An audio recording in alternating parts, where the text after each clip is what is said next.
Welcome back. On average, there are 100 million Bibles printed each year. It is projected that more than 6 billion Bibles are currently in print. Interesting. The Bible is divided into the Old Testament and the New Testament. There are 39 books in the Old Testament and 27 books in the New Testament. The New Testament, which contains the life of Jesus of Nazareth, is a focal point of Christianity.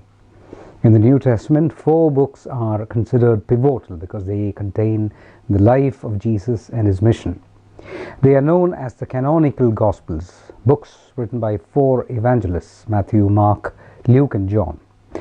Right from the preachers of the prosperity gospel to a newborn church last week, people use the gospel left and right as if it is some treasure chest from which life without trouble on earth can be gained.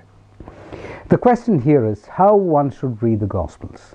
Has there ever been a rule in reading the Gospel? Not many people know about it. For us, it was new, and we are sure it would be new for many who are watching this episode.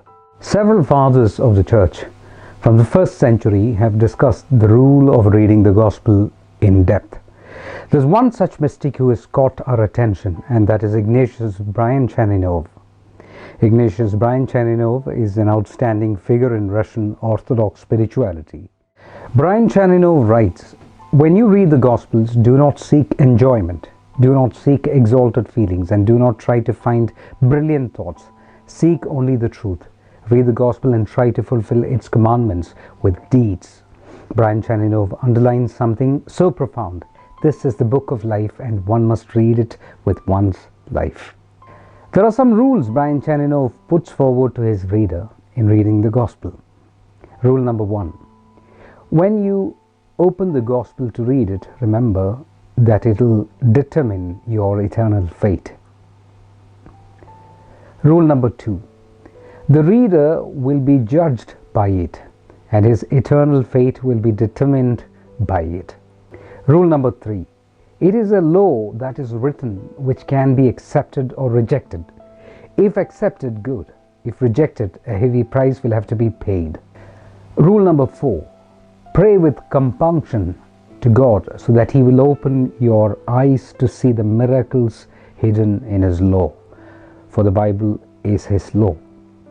Rule number 5. Read the Gospel with utmost reverence and attention. And here comes rule number 6. Do not consider anything in the Gospel unimportant or unworthy of study. Rule number 7. Do not dare to interpret the Gospel on your own. Rule number 8. The Gospel must only be read with a pure mind.